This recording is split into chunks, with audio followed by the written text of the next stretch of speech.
Hi guys and welcome back to the channel Held Dominance. Anthony here. Please remember to like and subscribe and also click that notification bell if you're enjoying what you're seeing and if you want to see more. Coming up in today's episode, this former New Zealand international makes a stunning comeback to rugby league and is one step closer to the NRL. Clubs uncertain about reserve grades planned return for 2022. And this Super League club comes out in support of John Keir over Wakefield Stance.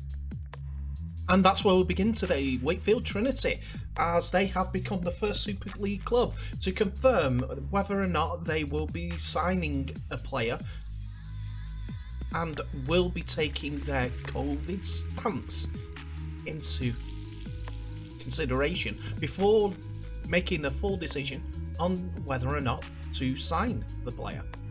After Bradford Bulls coach John Keir told Rugby League Live earlier this week that the Championship club would not sign any players who had not been fully vaccinated or who have refused to have the vaccine amidst spiralling rates of Omicron variants across the UK.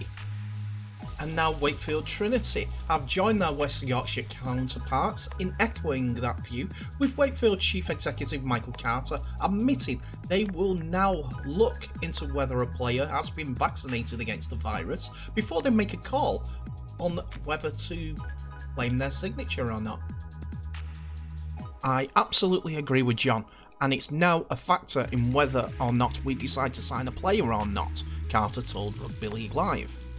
There could be cases in a camp, and if a player isn't fully vaccinated, or vaccinated at all, the return to play protocol, as well as self-isolation, could mean they are missing 3 to 4 weeks at a time. That's a lot of the season to be sat out, in my opinion. It's a massive consideration across the game, and I admit it's one that we are taking seriously at Wakefield Trinity. A player's vaccination status now has a major impact on recruitment, and it's one of the key things we're looking at here as a club before we commit to a signing. The RFL have stopped short of encouraging vaccinations across the sport, but they did provisionally set a threshold of 85% of all players across the sport requiring double vaccinations before committing to a return of scrums in 2022. The decision, however, has been delayed until the eve of the season due to the spread of Omicron, which is more transmittable than the previous dominant variants of COVID-19, which was Delta. But it appears the clubs are now taking the matters into their own hands. This is to ensure that their players are vaccinated by warning they will not entertain a contract for a player who has been refused to either get a jab or is yet to get one. It's money at the end of the day that they are costing the club, and the club's survival is at that. That's the selfish part of it, of why the clubs are looking into it. The other one is it's making sure everyone else is in best health. Spread COVID and you still get it even with the vaccination, but it's less likely to hospitalise people straining on the NHS, which we need to watch out for. And I'm glad that Wakefield have come out and said that, and now that they're the first club to do so, I wonder how many other clubs will follow this stance in Super League.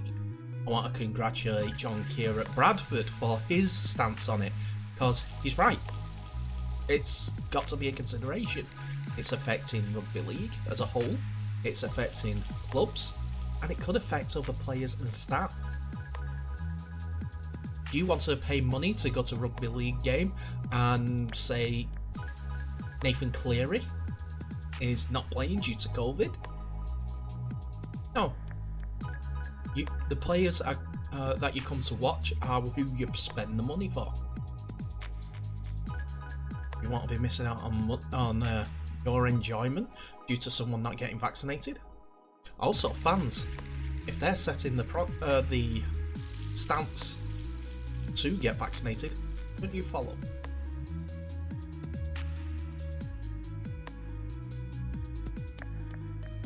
So if you didn't know, we are still in the grips of a pandemic as new variants of the COVID-19 virus keep cropping up on a monthly basis. And because of this, concerns are growing at some rugby league clubs over the validity even of reserve grade returning in 2022, with the number of COVID-19 cases leaving some sides fearing it may be impossible to field sides in the competition. The Rugby Football League announced last August that the reserve grade would return this year with 10 English Super League clubs plus Championship sides Bradford, Newcastle and London all scheduled to complete. However, Rugby League Live has learned that some teams are now worried over whether they will be able to fulfil fixtures and have voiced their concerns to the governing body. The reserve season is due to begin in February, but some clubs still feel that the presence of Omicron variants across the country means that it's inevitable that they will have to stand players down due to self-isolation protocols within the sport. And that would mean players initially earmarked for the reserve grade being promoted to the first team, or reserve players being completely unavailable for selection. One club that are competing in the reserve grade in 2022 have gone on record stating, "We've been massive advocates for the competition, but you don't realise how small the player pool is going to be if we start having cases running throughout our squads. It means we're going to find it really difficult to get games on, unfortunately." Rugby League Live understands that the RFL are holding firm on their plans to press ahead with the reserve grade, despite the concerns being shared by some clubs. They remain hopeful that the threat of the Omicron variant of the virus will have subsided by the time the season begins, and the cases will begin to decrease in the community. As such, there is no plans to put back the competition on hiatus in 2022 at the present time, but a decision is believed to be penciled in later in January. Not all clubs are anti-reserve grade. Several teams have signed players specifically for the competition and insist that that any decision to cancel will be met with a stern backlash, given how they could have spent the proportion of their salary cap on first team players as an alternative. But it means that the governing body may have a decision to make as the season approaches later this month, with the split being seen and beginning to develop over whether or not the reserve grade season should go ahead. So on my personal views on this, as much rugby league as possible please. I love rugby league and I want to see it played as often as possible. The reserve grade, I know for one, Hull KR are a team that have invested heavily in getting a reserve grade side out there. It would benefit the club if the players develop in the reserve grade and go up to first team position. It's cheaper than going out and buying new players to fulfill their criteria for 2022. They've already got them in the locker. But on the flip side, if it's cancelled, that's a cost that they have got to envelop. And what are they going to do with those players? Say if they've got 40 players on the books and they were only supposed to have 25 for a decent team in the season, they're not going to be very competitive. On the flip side, with all these players playing in reserve grade, if it goes ahead, and the Omicron virus or any of the COVID variants crop up during the Super League season, they've got players to call upon and be competitive as they're in the same environment and been at the hands of hopefully some decent coaches. I'm not sure if it'll go ahead. That's my honest opinion. But please, as much rugby league as possible. Oh hey, COVID.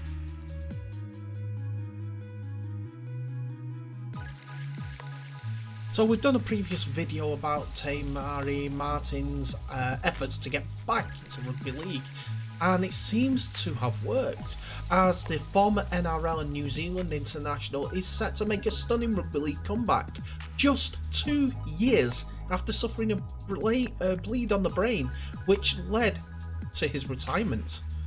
Martin has signed a new 1-year development contract with the Brisbane Broncos, and will be also available for the Brisbane feeder team, the Waynham Manly Seagulls, in the second tier Queensland Cup. The 26-year-old enjoyed the stellar start to his NRL career back in 2016 with the Penrith Panthers, making 13 appearances and scoring 4 tries before making a move north to the Queensland Cowboys. Such was his influence at his new team that he featured in the grand final loss in 2017. In 2018 though, it was Michael Morgan who was picked to be the 5'8", but an injury at the start of the year saw him playing with Jonathan Thurston for the first time. And when Morgan returned to round 3, Martin played off the interchange bench for a number of games, but in June he started at 5'8" for New Zealand in the 36-18 loss to England at Mile High Stadium in Denver. Later in that season, Martin was shifted to fullback when Morgan was ruled out for the season, playing 5 games in that position. It was then in 2019 Martin started the season at 5'8" before moving to fullback in round 3. And on May the 1st, the Cowboys announced that Martin would be sidelined, identifying with a small bleed on his brain, which sidelined him, according to reports, indefinitely. And on the 9th of July, Martin returned to training, but missed the rest of the season. Martin's contract was expired following the 2019 season, but remained at the Cowboys, undertaking pre-season training with a hope to be cleared to play rugby league again. But as we said, nearly 2 years ago, on the 12th of January 2020, it was announced that the Kiwi was going to retire on medical advice, but he has been slowly plugging away for a return to the game after rejoining the amateur game in New Zealand. Now, though, he has been given the all clear to return, and what an incredible return it will be.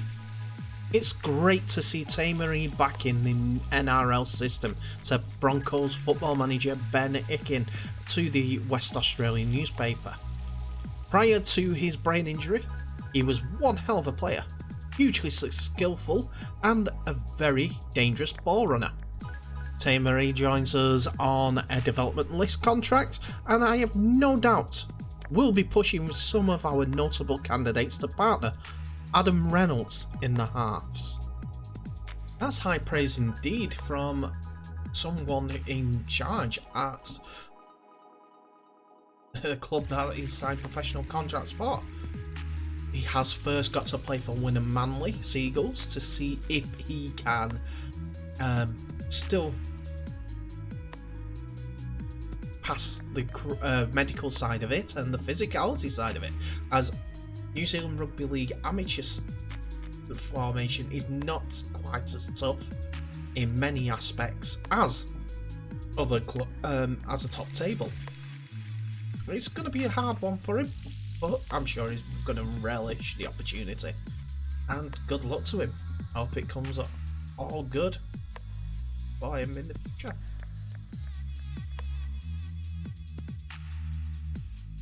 And that's it for another episode, ladies and gentlemen. Thank you so much for watching. Please remember to like, subscribe, and also click that notification bell for any updates that may be coming your way in regards to Held Dominance and Rugby League. Normally I'll go through the videos and ask you to comment on the boards, but as we've heard, France have got the 2025 Rugby League World Cup, and the press conference occurred at 11 PM French time at 12 PM UK. So when you're watching this, it has just finished. So I'll be reporting on that tomorrow, and I'm looking forward to it, as I think I'll be going. That's what I'm going to do. I'm going to aim to go to France in 2025 to watch the Rugby League World Cup and see how the French put on a festival, especially one like Rugby League. Tell me if that's a good idea, ladies and gentlemen, that the World Cup is going to be held in France. The third time ever that it's held there. First time in 53 years. Anyway, thank you so much for watching. Please remember to share the video with all your friends and grow this channel with me. And I hope that I'll see you again tomorrow. So please take care, all the best, and I'll see you in the next video.